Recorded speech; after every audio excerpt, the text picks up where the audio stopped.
የብርሃን አለቃ ፈጥኖ የሚደርስ ራጉኤል አንተ ነህ ለነፍሳችን ዋስ ክረምትና በጋ የምታስተባብር እኔ ዘምራለሁ ዛሬ ላንተ ክብር ዛሬ ላንተ ክብር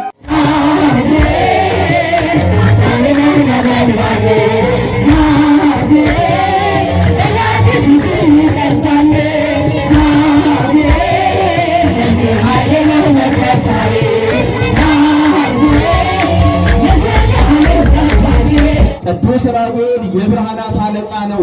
የብርሃናት አለቃ ሲባል እግዚአብሔር የፈጠራቸው ፀሐይና ጨረቃ ብርሃናት በአግባቡ እንዲወጡና እንዲገቡ እንዲመላለሱ የሚያደርጋቸው በዚህ ላይ ስልጣን የተሰጠው መልአክ ነው። ይህም ብቻም አይደለም፣ ሰዎችና እንስሳት፣ እጽዋት እነዚህ ሁሉ ብርሃናት ያስፈልጓቸዋልና እነዚህን ሁሉ ብርሃናትን የሚመግብ መልአክ ነው።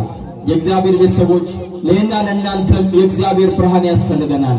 የእግዚአብሔር ብርሃን የእግዚአብሔር ቸርነቱ፣ ረድኤቱ፣ በረከቱ፣ ኃይሉ፣ ጸጋው ነው። ክርስቲያኖች የዚህ ዓለም ብርሃን ያልፋል፣ በጨለማ ይተካል። እኔና እናንተ በእግዚአብሔር አርአያና አምሳል የተፈጠርን ክቡራን የእግዚአብሔር ፍጥረቶች ነን። ነፍሳችን የእግዚአብሔርን ጸጋ፣ የእግዚአብሔርን በረከት፣ የእግዚአብሔርን ማዳን ትሻለች። ስለዚህ የእግዚአብሔር ኃይል፣ የእግዚአብሔር ማዳን ከኔና ከእናንተ ጋር ይሆን ዘንድ የእግዚአብሔር መልአክ ቅዱስ ራጉኤል ያስፈልገናል።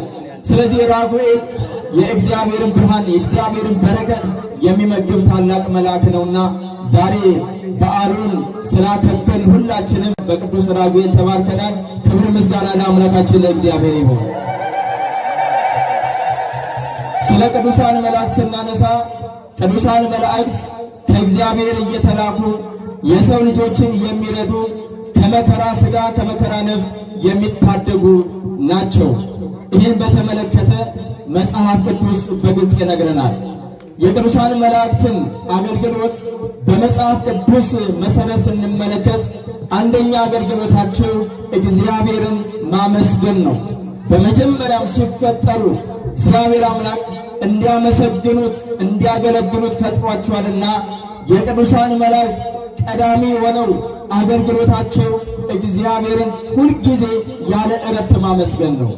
ሲያርፉም ያመሰግናሉ፣ ሲያመሰግኑም ያርፋሉ። የቅዱሳን መላእክት ምግባቸው እኔና እናንተ በሥጋ የምንመገበው ሥጋዊ መብልና መጠጥ አይደለም። የእነሱ ምግባቸው ምስጋና ነው፣ ቅዳሴ ነው። ሁልጊዜ እግዚአብሔርን ያመሰግኑታል። አንደኛው አገልግሎታቸው ይሄ ነው።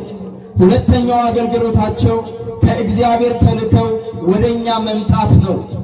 ስለዚህም የእግዚአብሔርን ምሕረት ቸርነት ይዘው ወደኛ ወደ ሰው ልጆች በመምጣት በመከራ በችግር ያለነውን እኛን ይረዱናል። የእግዚአብሔርን መልእክት ለእኛ ያስተላልፋሉ። ይህንን በተመለከተ መጽሐፍ ቅዱስ በብዙ መንገድ ዘርዝሮ ይነግረናል።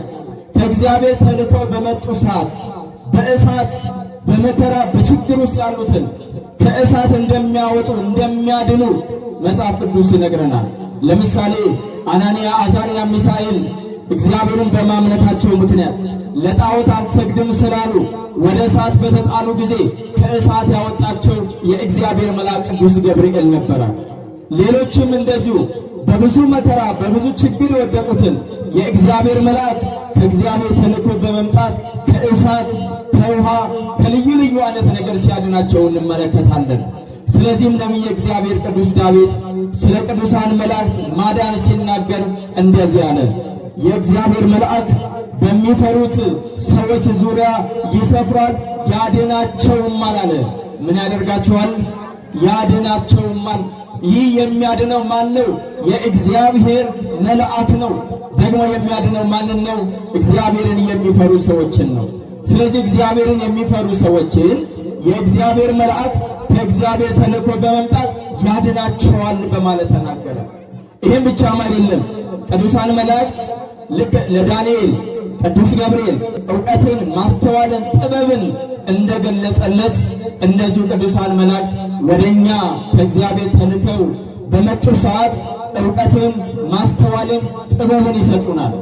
ጠላት ዲያብሎስ ያለንን መልካሙን ዕውቀት ያጠፋል። በተቃራኒው ደግሞ ቅዱሳን መላእክት ያልገባንን እንዲገባን የማናውቀውን እንድናውቅ ወደ እግዚአብሔር የሚወስደንን መንገድ እንድንረዳ በማድረግ ቅዱሳን መላእክት ይረዱናል። ስለዚህ ራጉኤል መልአክ ለሄኖክ ዕውቀትን እንደሰጠው ዛሬም ለእኛም ዕውቀት ለሚያስፈልገን ሰማያዊውን ዕውቀት እንድናገኝ ሰማያዊ የሆነውን ዕውቀት የሚገልጽልን ታላቅ ክቡር የሆነ መልአክ ነው። ዛሬ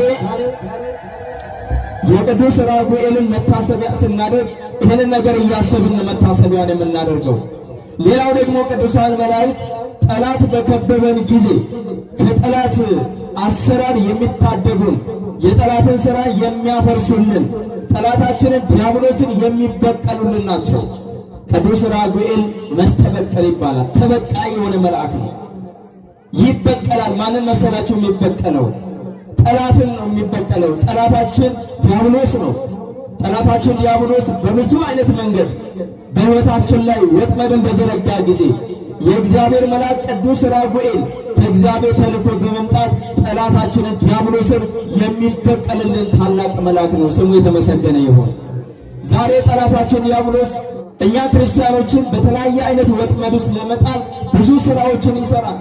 የጠላት ዲያብሎስን ሥራ ለማፍረስ ክርስቲያኖች እኛ ጉልበትና አቅም የለንም።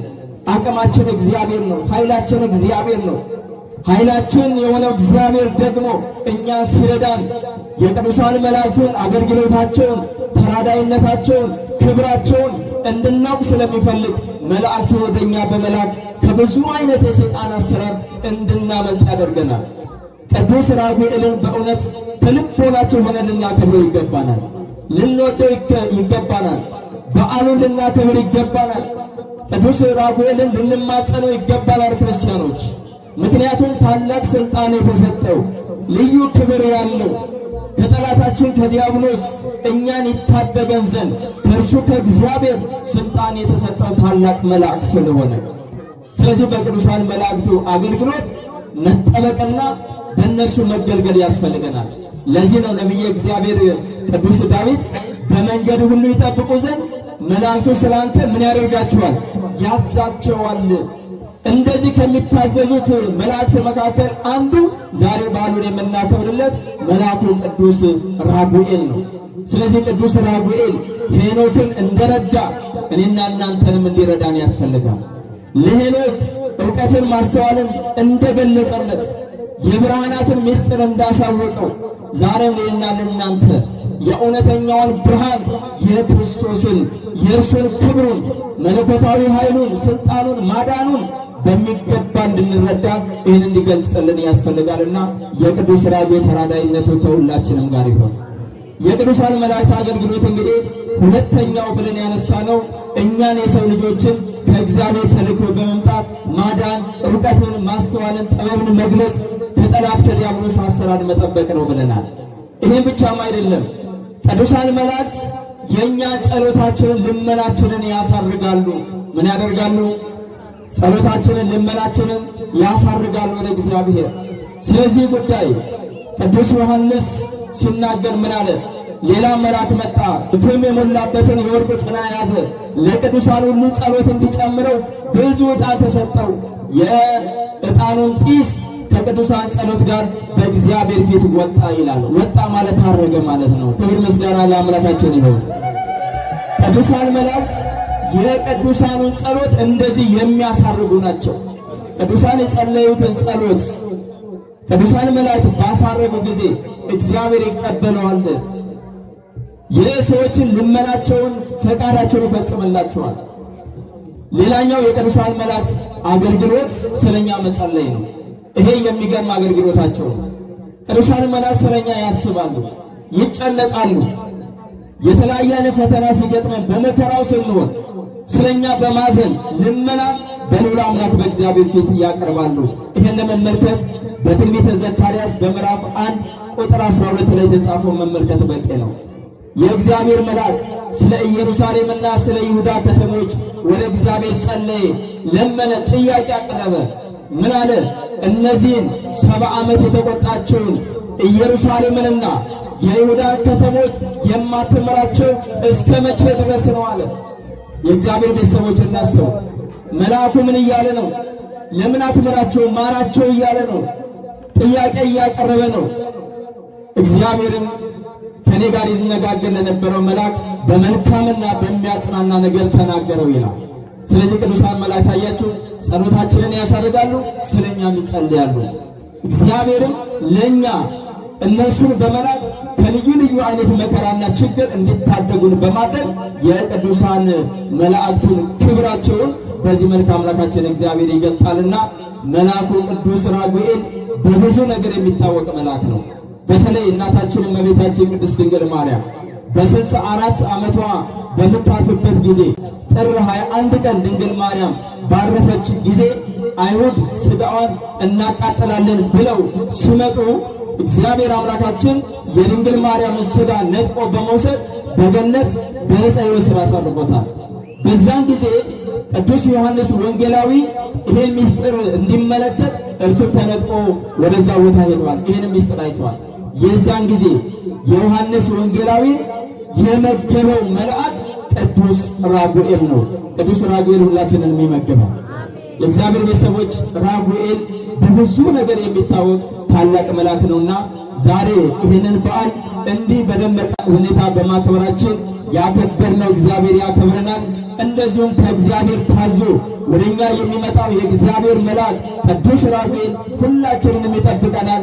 አሁንም ቅዱስ ራጉኤል ሁላችንንም ይጠብቀን። ምድራችንን አካባቢያችንን ሁሉ ሰላም ያደርግልን። ከልዩ ልዩ አይነት የሰይጣን የዲያብሎስ አሰራር ቅዱስ ራጉኤል ሁላችንንም ይጠብቀን። ክፉ ነገር ሁሉ ያርቅልን። የጀመርነው ነገር መጀመር ብቻ ሳይሆን ለመፈጸምም እንዲያበቃን የቅዱስ ራጉኤል ተራዳይነቱ አይለየን። ወስብሐት ለእግዚአብሔር። ይቆያል።